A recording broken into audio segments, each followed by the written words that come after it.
Assalamualaikum warahmatullahi wabarakatuh. Selamat sejahtera.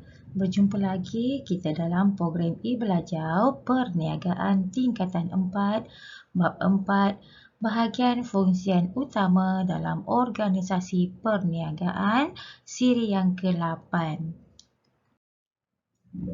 Seperti biasa, saya, guru anda, Cikgu Najiha binti Sulaiman daripada Sekolah Menengah Kebangsaan Dato' Abdul Rahman Yaakob, Merlimau, Melaka. Okey, sebarang pertanyaan bolehlah di Telegram kepada saya atau email kepada saya pada alamat yang tertera. Baiklah. Standard pembelajaran kita pada kali ini ialah 2.2.4, menerang dan menganalisis hubungan dan interaksi bahagian fungsian dalam organisasi dengan organisasi luar, aliran maklumat dan aliran barang. Baiklah, objektif pembelajaran kita ialah dapat menjelaskan 3 kepentingan interaksi dengan organisasi luar. Yang kedua, dapat menghuraikan proses komunikasi dan aliran maklumat sesebuah organisasi perniagaan. Dan yang terakhir sekali ialah dapat menerangkan aliran barang atau perkhidmatan dalam sesebuah perniagaan. Baiklah, bahagian-bahagian fungsian utama dalam organisasi perniagaan. Hubungan dan interaksi antara bahagian dan fungsian lain. Okey, dalam sesebuah organisasi perniagaan, tiada bidang fungsian yang boleh bekerja secara berasingan. Kebiasaannya, setiap bahagian fungsian saling bergantung dan memerlukan antara satu sama lain. Apakah tujuan interaksi dengan organisasi luar? Okay, tujuan interaksi dilakukan dengan organisasi luar adalah untuk mewujudkan komunikasi antara perniagaan dengan organisasi luar seperti pihak pembekal, pembiaya, pelabur, agensi kerajaan dan juga pelanggan. Okey, seterusnya, apakah kepentingan interaksi dengan organisasi luar? Okey, yang pertama dapat mewujudkan jaringan perniagaan. Yang kedua, mengukuhkan hubungan baik sedia ada. Yang ketiga, dapat menjalinkan kerjasama strategik. Dan yang keempat, dapat menambahkan sumber perniagaan. Baiklah, kita akan tengok satu persatu huraiannya. Baiklah, kepentingan interaksi dengan organisasi luar yang pertama ialah dapat mewujudkan jaringan perniagaan. Interaksi dengan organisasi luar dapat membantu perniagaan mewujudkan jaringan perniagaan ke tahap yang lebih baik.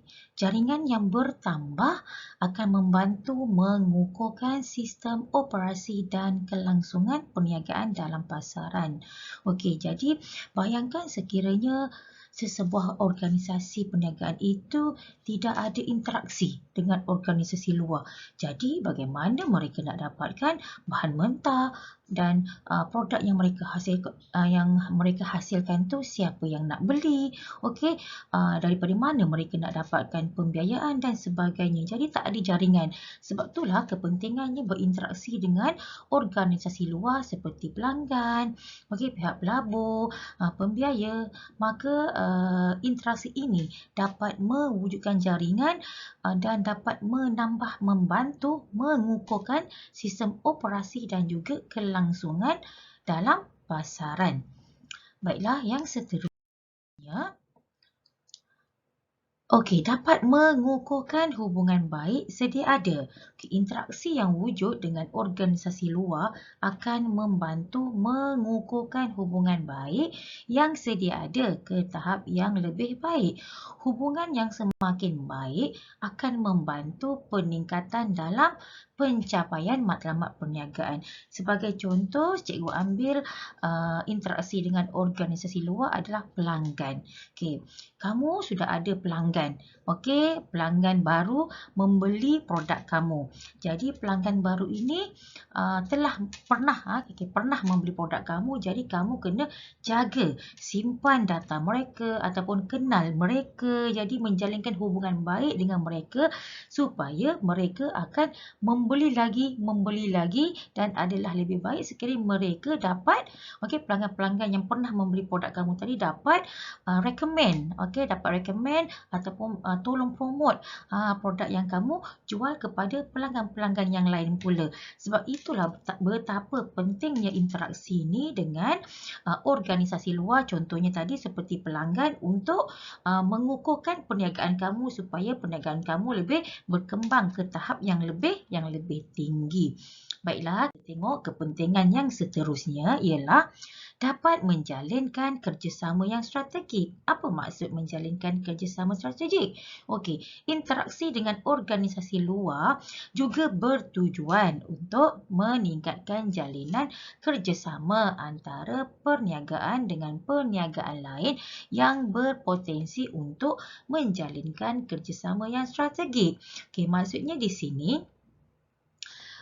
pelabur. Okey, contohnya ada pelabur. Okey, kamu ada interaksi yang baik dengan pelabur. Jadi pelabur ini dapat membantu kamu dari segi pertambahan modal, memperkenalkan kamu dengan agensi yang lebih besar. Okey, sebab itulah setiap perniagaan dia perlu ada hubungan yang baik. Okey, hubungan yang baik antara organisasi luar demi kepentingan dapat memperkembangkan dan juga dapat memperkenalkan perniagaan mereka di peringkat yang lebih global. Baiklah, yang seterusnya ialah dapat menambahkan sumber perniagaan. Interaksi dengan organisasi luar ini akan membolehkan perniagaan menambahkan potensi sumber perniagaan seperti pembekalan bahan mentah, pembiayaan dan juga kepakaran. Okey, bila ada interaksi dengan organisasi luar seperti pelabur, pembekal, pelanggan, ia dapat menambahkan potensi sumber perniagaan. Contohlah, cuba bayangkan kalau kamu berinteraksi hanya dengan satu pembekal sahaja. Jadinya kamu akan tak banyak pilihan. Kamu hanya ambil barang dengan dia. Mungkin barang dia mahal pun kamu beli juga. Sebab apa? Sebab kamu sekat kamu punya interaksi itu. Jadi bila kamu ada interaksi yang pelbagai daripada organisasi luar, maka sumber perniagaan kamu lebih bertambah. Kamu ada pembekal A, kamu ada pembekal B, kamu ada pembekal C. Jadi banyak pilihan yang kamu boleh buat, yang mana kamu akan cari pilihan yang paling tepat. Contoh tadi macam pembekal kan, kamu akan cari pembekal yang dapat menawarkan harga yang murah kepada kamu dalam masa yang sama memberi kamu barang yang berkualiti. Baiklah. Okey, seterusnya kita tengok hubungan dan interaksi dengan organisasi luar. Baiklah, yang pertama adalah interaksi dengan pembekal, interaksi dengan pelanggan, interaksi dengan bank dan juga interaksi dengan agensi kerajaan. Baiklah, kita tengok satu persatu, iaitu interaksi dengan pembekal. Okey, interaksi dengan pembekal adalah berlaku apabila perniagaan membuat tempahan atau membuat pembelian dengan pihak pembekal. Pihak peniaga akan menghubungi pembekal untuk menetapkan jumlah tempahan dan jumlah pembayaran yang perlu dibuat. Interaksi yang baik dan berkesan akan memudahkan proses urus niaga. Hal ini seterusnya memberi pelbagai kelebihan kepada peniaga, termasuk mendapat harga yang murah dan penghantaran yang cepat dan berkualiti. Okey, interaksi dengan pembekal. Bila kamu ada hubungan yang baik, contohnya kamu dah pernah berurusan dengan pembekal tersebut, pembekal sangat berpuas hati dengan kerjasama dengan syarikat kamu.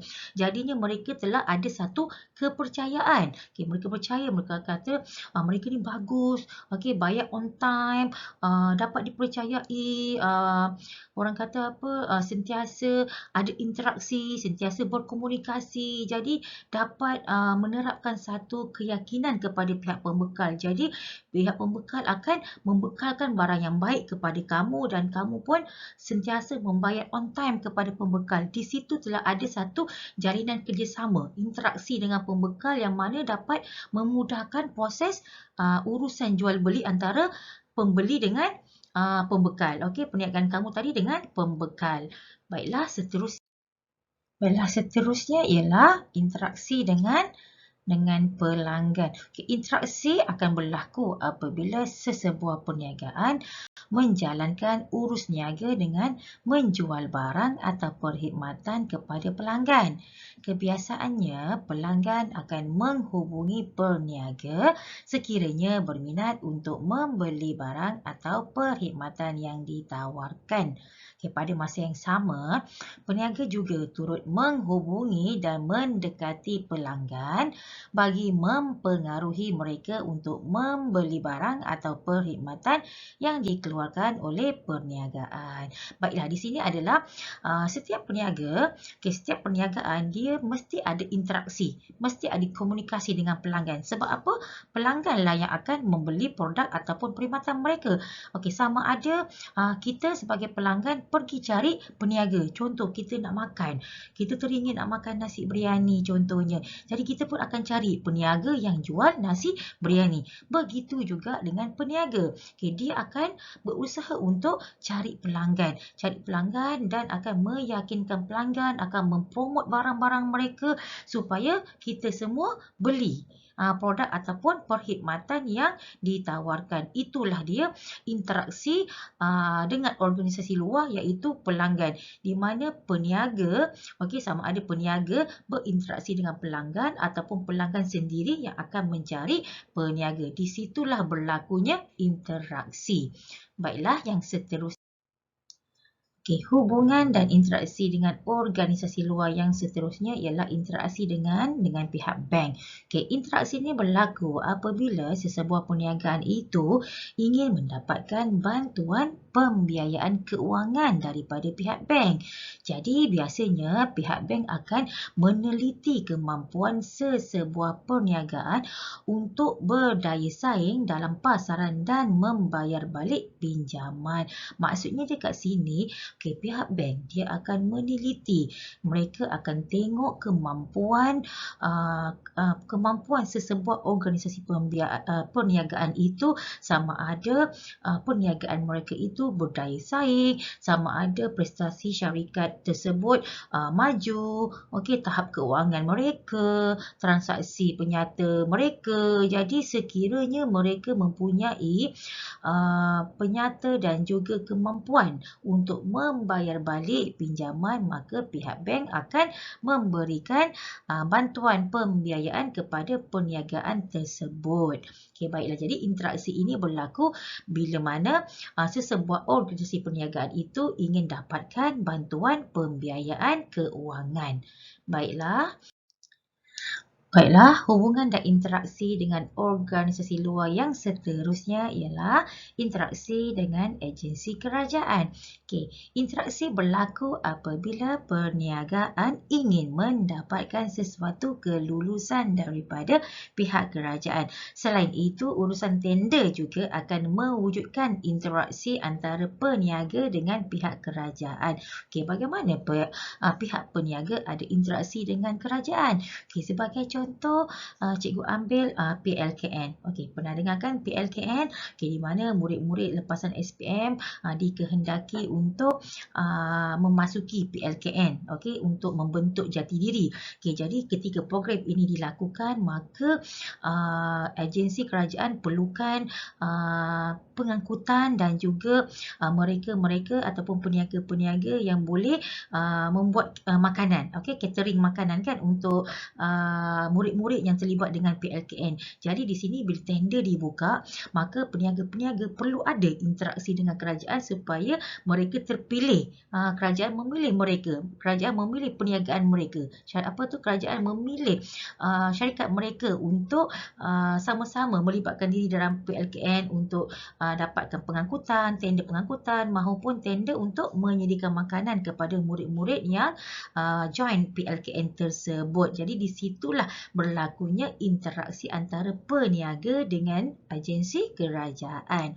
Baiklah, yang seterusnya kita masuk aliran maklumat. Baiklah, aliran maklumat merupakan suatu proses komunikasi yang melibatkan aktiviti pemindahan maklumat daripada sesebuah organisasi perniagaan kepada perniagaan lain. Dalam proses komunikasi, penerima maklumat harus menerima maksud yang sama sebagaimana yang dirancang dan diingini oleh penghantar maklumat. Okey, maklumat yang diterima tersebut akan diterjemah oleh penerima. Okey, baiklah. Kita lihat gambar rajah tersebut. Okey, kita lihat gambar rajah yang ditayangkan ini. Okey, yang dipaparkan adalah proses komunikasi yang mana yang pertama kita ada penghantar. Okey, penghantar akan menghantar encode iaitu yang kedua. Okey, encode dihantar mengikut saluran. Okey, saluran kemudian lepas saluran kita akan ada decode. Okey, kemudian selepas decode akan sampai kepada penerima dan penerima akan memberikan maklum balas. Inilah kitaran proses komunikasi. Dalam masa yang sama, ketika proses komunikasi ini berlaku, pasti ada gangguan. Okey, ini adalah rajah proses komunikasi. Okey, kita tengok proses komunikasi yang pertama tadi ialah penghantar. Siapa penghantar? Okey, penghantar akan mencipta maklumat daripada pencetusan idea. Okey, penghantar, okey, dia menghantar ataupun dia akan mencipta maklumat daripada pencetusan idea. Okey, sebagai contoh, okey, Ketua Eksekutif Proton akan memberi maklumat kepada semua pengurus cawangan dan pengurus bahagian yang terlibat. Selain itu, pengurus pemasaran ingin memberi taklimat strategi pemasaran untuk keluaran baru iaitu Proton Perdana. Jadi di sini penghantar adalah Ketua Eksekutif Proton dan juga pengurus pemasaran. Okey, mereka ingin memberikan maklumat. Okey, jadi mereka adalah penghantar. Okey, Ketua Eksekutif Proton dia ingin memberikan maklumat, maka Ketua Eksekutif Proton merupakan penghantar. Sama juga seperti pengurus pemasaran tadi, dia ingin memberikan taklimat. Jadi taklimat itu adalah pencetusan idea. Okey, jadi Ketua Eksekutif Proton dan juga pengurus pemasaran tadi merupakan penghantar. Baiklah, selepas penghantar, okey, encode. Okey, apa itu encode? Proses encode adalah melibatkan pengolahan terhadap sesuatu idea sedia ada seperti dalam bentuk tulisan, gambar dan pertuturan agar dapat difahami penerima maklumat tersebut dengan lebih mudah. Sebagai contoh, pengurus pemasaran Proton tadi menggunakan tayangan video dan juga gambar bagi menerangkan strategi pemasaran yang boleh digunakan untuk menembusi pasaran baru. Maksudnya, penghantar tadi dia menghantarkan maklumat itu menerusi encode. Okey, encode itu maksudnya adalah proses. Okey, proses pengolahan terhadap idea. Okey, idea yang ingin disampaikan itu dalam bentuk tulisan, gambar, pertuturan. Okey, sebagai contoh tadi, pengurus pemasaran tu dia mengadakan tayangan video. Ditunjukkan gambar, video bergerak, bercakap. Jadi itulah encode yang disampaikan oleh pengurus pemasaran tadi supaya penerima dapat menerima dengan lebih mudah. Baiklah, yang seterusnya adalah saluran. Okey, saluran ialah suatu kaedah yang digunakan untuk menghantar mesej. Okey, penghantar akan memilih saluran yang sesuai untuk menyampaikan mesej tersebut kepada penerima. Saluran media yang digunakan boleh terdiri daripada gabungan audio, visual dan juga bertulis. Seperti contoh, pengurus pemasaran proton boleh menggunakan peralatan media dengan gabungan teknik audio dan visual. Okay, maksudnya di sini saluran tu adalah salah satu kaedah. Okay, kaedah yang digunakan untuk menghantar mesej tadi. Okay, jadi kaedah di sini dia gunakan peralatan media dengan gabungan teknik audio dan juga visual. Baiklah, proses komunikasi yang seterusnya ialah dekod. Okay, dekod ialah satu proses pihak penerima menterjemahkan mesej yang dihantar oleh penghantar. Selepas menerima mesej, penerima akan menterjemahkan mesej tersebut mengikut kefahamannya. Sebagai contoh, penerima maklumat yang dihantar oleh pengurus pemasaran ialah penyelia jualan dan juga jurujual. Okay, penerima maklumat berusaha untuk memahami maksud mesej dan penerangan yang disampaikan oleh pengurus pemasaran proton tentang strategi pemasaran untuk menembusi pasaran baharu. Okey, ini adalah salah satu contoh daripada sesebuah perniagaan. Kalau dengan contoh yang lebih mudah, okey, kamu dalam kelas, okey, murid. Okey, guru adalah penyampai maklumat. Okey, cikgu sampaikan ilmu kepada kamu, contohnya tentang tajuk, contohlah ustazah kamu menyampaikan maklumat ataupun ilmu tentang proses tayamum, contohnya. Okey, contoh. Jadi kamu sebagai murid menerima mesej tersebut. Jadi kamu menerima cara ustazah kamu sampaikan proses tayamum, ustazah kamu tunjukkan secara praktikal, tunjukkan cara contoh demonstrasi bagaimana untuk melakukan proses tayamum. Jadi kamu semua murid-murid sebagai penerima maklumat, okey, kamu akan menterjemahkanlah okey apa yang disampaikan oleh ustazah kamu ikut kefahaman kamu. Mungkin ada murid yang faham A to Z, ada murid yang hanya faham separuh saja. Okey, jadi itulah dia proses bagaimana kamu dapat menterjemahkan apa yang kamu faham. Okey, itu adalah contoh yang lebih mudah lah, yang lebih dekat dengan kamu. Baiklah, yang seterusnya ialah okey, proses komunikasi yang seterusnya ialah penerima. Okey, penerima ialah pihak yang menerima mesej yang dihantar oleh penghantar. Okey, penerima akan menterjemahkan mesej yang diterima berdasarkan pengalaman, budaya dan juga latar belakang keluarga atau pendidikan. Peringkat ini akan menentukan sama ada maklumat yang disampaikan itu berkesan ataupun tidak. Okay, sebagai contoh, penyelia pemasaran dan jurujual proton yang menerima dan memahami maksud mesej yang disampaikan oleh pengurus pemasaran proton tentang strategi menembusi pasaran baharu. Maksudnya di sini, sekiranya penghantar mesej, penghantar maklumat itu, dia menyampaikan maklumat itu kepada bukan pekerja proton. Okey, dia bagi tahu pada kamu ke, dia bagi tahu pada orang yang berjalan di kaki lima ke, agak-agak maklumat yang disampaikan itu mereka akan faham atau tidak. Okey, di situ kita boleh fikirkan. Jadi di sini maksudnya pengurus pemasaran tadi dia menyampaikan maklumat kepada orang yang betul, iaitu kepada penyelia pemasaran dan juga jurujual proton.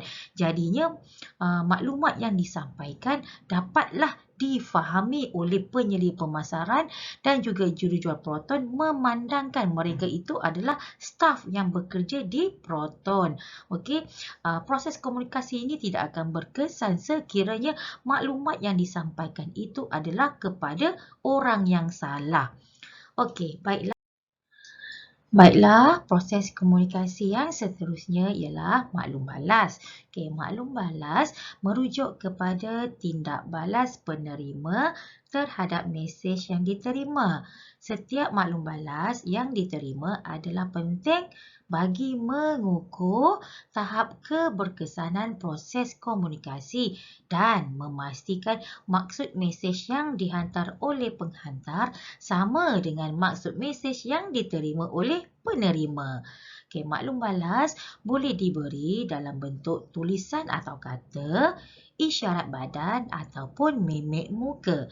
Melalui pemberian maklum balas oleh penerima, penghantar mesej dapat mengenal pasti sama ada maksud mesej yang ingin disampaikan dapat difahami penerima dengan sepenuhnya atau hanya sebahagian sahaja, atau maksud mesej gagal difahami. Jadinya maklum balas itu ada macam-macam cara atau kaedah untuk kita dapatkan maklum balas daripada penerima. Sama ada kita bagi mereka, contohnya tadi dikata sama ada dalam bentuk tulisan atau kata. Okey, sama ada kita bertanya, faham tak apa yang disampaikan, ataupun kita bagi mereka satu borang untuk mereka tandakan tahap kefahaman mereka. Okey, jadi di situ kita akan dapat maklum balas sama ada mereka faham atau tidak mesej yang disampaikan oleh penghantar. Baiklah, yang seterusnya adalah contoh maklum balas. Okey, contoh maklum balas adalah bengkel dan perbincangan yang dilakukan oleh penyelia pemasaran dan jurujual proton dapat memberi maklumat kepada pengurus pemasaran sama ada strategi pemasaran yang disampaikan dapat difahami oleh pihak penerima. Maksudnya mereka mengadakan bengkel ataupun perbincangan.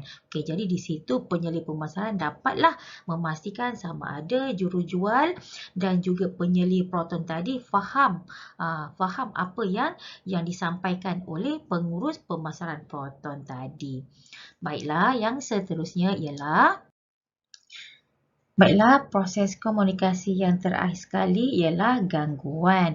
Gangguan merujuk pada unsur luaran yang mempengaruhi proses komunikasi. Okay, gangguan ini wujud daripada pelbagai aspek termasuk persekitaran. Okay, maksudnya di sini ada gangguan ketika proses komunikasi itu berlaku. Okay, contohnya bila mana seorang penghantar itu nak sampaikan maklumat. Okay, contoh tadi macam pengurus pemasaran proton tadi kan, dia nak sampaikan maklumat itu kepada penyelia dan juga jurujual proton. Tetapi tiba-tiba ada datang, mungkin ada technician ke, ada orang datang gerudi tempat tu ke, ada persekitaran yang bising. Okey, mungkin tiba-tiba ada satu bunyi yang kuat dekat luar ke. Okey, mana tahu tiba-tiba hujan yang sangat lebat sehingga dengar bunyi mengganggu bunyi dan sebagainya. Okey, itulah yang dimaksudkan dengan gangguan. Jadi bila adanya gangguan, proses komunikasi boleh jadi terbantut ataupun boleh berlaku maklumat yang disampaikan itu mungkin tidak jelas, tidak faham. Okey, lebih-lebih lagi contohnya tadi macam waktu hujan. Okey, bila hujan mungkin berlaku gangguan internet ataupun gangguan elektrik, tiba-tiba elektrik putus. Okey, tengah-tengah tayangkan slide pun padam. Okey, itulah yang dinamakan gangguan daripada pelbagai aspek. Okey, baiklah. Yang seterusnya ialah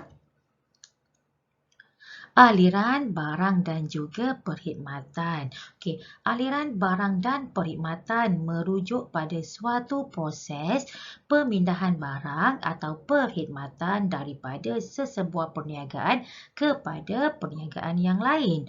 Tujuan aliran barang dan perkhidmatan adalah untuk memudahkan dan melancarkan proses pemindahan barang mengikut prosedur yang telah ditetapkan oleh sesebuah organisasi perniagaan. Okey, baiklah. Kita akan tengok bagaimana aliran barang atau perkhidmatan dalam sesebuah perniagaan itu berlaku. Okey, kita nak tengok bagaimana aliran, aliran ataupun kitaran barang dan juga perkhidmatan berlaku dalam sesebuah perniagaan. Yang pertama, wujudkan katalog dan diedarkan. Yang mana di sini bahagian fungsian yang terlibat adalah bahagian fungsian pemasaran dan juga bahagian fungsian jualan. Mereka akan wujudkan katalog untuk diedarkan. Seterusnya, penerimaan pesanan daripada pengguna. Okey, fungsian yang terlibat adalah bahagian jualan. Mereka akan mengambil pesanan daripada pengguna. Seterusnya adalah menyediakan jadual pengeluaran yang dipersetujui. Okey, jadual ini akan dilaksanakan oleh mereka yang bekerja di bahagian fungsian jualan dan juga bahagian fungsian pengeluaran. Okey, seterusnya adalah pesanan bahan mentah. Pesanan bahan mentah adalah fungsian pembelian. Okey, mereka yang bekerja atau berkhidmat di bahagian fungsian pembelian akan mengambil pesanan bahan mentah. Seterusnya, penerimaan invoice pembekal dan juga pembayaran. Okey, di sini bahagian fungsian keuangan. Okey, yang seterusnya adalah pengeluaran item barang dan juga pengedaran yang mana melibatkan mereka yang bekerja di bahagian pengeluaran dan juga bahagian fungsian pengagihan. Dan akhir sekali, penghantaran invoice kepada pembeli dan penerimaan bayaran juga bahagian fungsian keuangan. Okey, ini adalah rajah keseluruhan untuk memperlihatkan bagaimana aliran barang dan juga perkhidmatan itu berlaku dalam sesebuah perniagaan. Baiklah, kita tengok huraian bagi aliran barang atau perkhidmatan dalam sesebuah perniagaan. Yang pertama tadi adalah wujudkan katalog dan diedarkan. Okay, bahagian fungsian pemasaran dan juga bahagian fungsian jualan.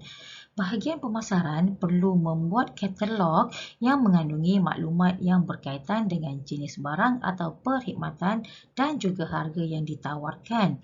Katalog hendaklah diedarkan kepada pihak pengguna yang disasarkan dan berkemampuan untuk membeli. Okay, sebagai contoh, adalah katalog yang mengandungi senarai peralatan sukan dan harga setiap jenis peralatan sukan, dan katalog tersebut diedarkan kepada semua badan-badan sukan dan juga sekolah.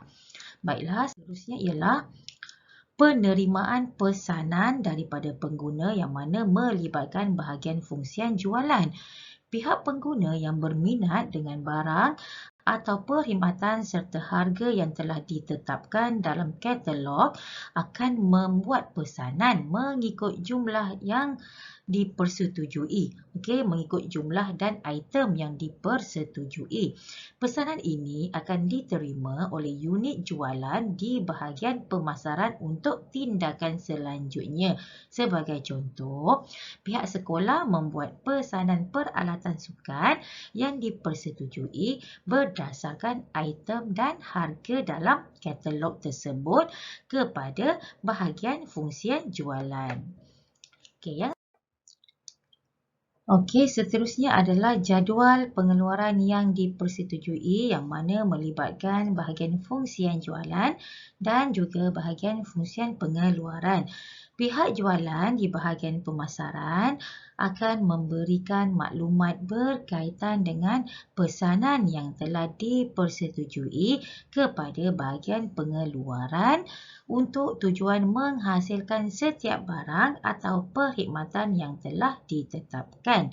Bahagian pengeluaran akan menyenaraikan sumber yang diperlukan untuk mengeluarkan barang dan juga perkhidmatan yang telah dirancang. Okey, jadi di sini bahagian fungsian jualan dan juga bahagian fungsian pengeluaran memainkan peranan untuk membuat pesanan. Okey, membuat pesanan yang telah dipersetujui. Jadi mereka akan menyenaraikan sumber-sumber yang diperlukan untuk menghasilkan barang yang telah diminta oleh pelanggan tadi. Jadi seterusnya, Baiklah, seperti contoh, pihak pengeluaran akan menentukan jumlah sebenar keperluan sumber untuk menghasilkan peralatan sukan yang telah dipersetujui oleh pihak sekolah. Maksudnya di sini pihak sekolah dah buat order. Mereka dah tempah. Contohnya mereka nak tempah bola dan sebagainya. Jadi mereka nak tempah bola, jadi mereka di bahagian pengeluaran akan menyenaraikan